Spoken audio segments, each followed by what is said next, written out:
வாழ்வோம் வாழ்விப்போம். இது இறை வாக்கு. இறைவனிடமிருந்து தன் அடியார்களுக்கு வழங்க பெறும் அருள் அமுதம். ஒன்றாம் அருள் அமுதம். வாசம் வாக்கு 1. நான் உங்கள் மத்தியில் வாசம் செய்கிறேன். அன்பு கண்களை கொண்டு என்னை தரிசியுங்கள். ஆரவாரத்தை அப்புறப்படுத்தினால் மட்டுமே நீங்கள் அமைதியை ஸ்பர்சிக்க முடியும். வாழ்வோம் வாழ்விப்போம். இறைவனை தரிசித்த சித்தர்கள். அதிசயங்கள் அதிசயமாகத்தான் நடக்கும். இறைவன் வீடு கட்ட இடம் வாங்கினார். பக்கத்தில் இருந்த வீட்டில் ஒரு யூகாலிப்டஸ் கன்றும் வைத்திருந்தனர். இறைவன் வீடும் வளர்ந்தது, அந்த கன்றும் வளர்ந்தது. ஒரு காலகட்டத்தில் இறைவன் குடி புகுந்து புழக்கத்தில் இருந்தது வீடு. பக்கத்து வீட்டு யூகாலிப்டஸ் மரமும் நல்ல நெடுவென்று வளர்ந்து மொட்டை மாடி பேரபட் வாலை தாண்டியது. அதற்கு இறைவனை பார்க்க ஆசை போலும். இறைவன் மொட்டை மாடியில் நடக்கும் போதெல்லாம் யூகாலிப்டஸ் மரமும் சாய்ந்து இறைவனை பார்க்க முயலும் போது சுவரில் உரசி ஒலி எழுப்பும். கிறு என்று சத்தம் கேட்கும். சுவரும் தேயும், மரமும் கீறும். இது நடந்து கொண்டே இருந்திருக்கிறது. மரமோ இறைவனை பார்க்கும் ஆசையை மட்டும் கைவிடவில்லை.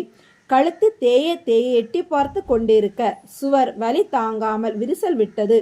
வீட்டில் உள்ளவர்கள் சுவர் பிளந்து நிற்பதை பார்த்து இறைவனிடம் கூற இறைவன் அதை பொருட்படுத்தவில்லை.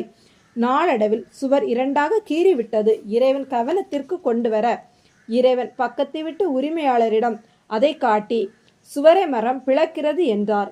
சார், அந்த மரம் என் திருமணத்திற்கு நட்டது, அதை ஒன்றும் செய்ய முடியாது என்று திட்டவட்டமாக கூறினார். இறைவன் அமைதியாக இந்த நிலை நீடித்தால் சுவர் விழுந்து விடுமோ என்றார். அவர் கோபமுடன், நான் ஒன்றும் செய்ய முடியாது சார், ஒன்னால முடிஞ்சா பண்ணிக்கோ என்று கூறிவிட்டு சென்று விட்டார். இறைவனிடம் அவ்வளவு கோபப்படும் ஆசாமியும் அவரல்ல. அது மட்டுமின்றி இந்த விஷயத்திற்கு இவ்வளவு கோபப்பட வேண்டிய தேவையும் இல்லை. இறைவன் மட்டும் மொட்டை மாடியில் மரம் இறைவனை பார்த்து அசைந்து உராய்ந்து கொண்டு இருந்தது. மரத்தை பார்த்து பொல்லா மரமே நில்லா போய்விடு என்று கூறிவிட்டு மாடி இறங்கி வீட்டிற்கு வந்துவிட்டார்.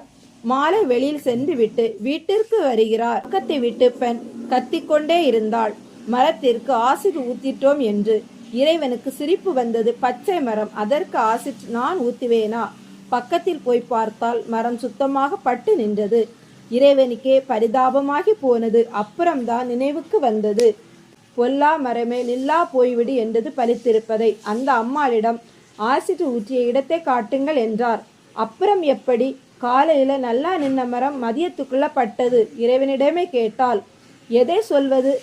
மரத்தையே கேளுங்க என்றபடி வீட்டுக்கு வந்தார்.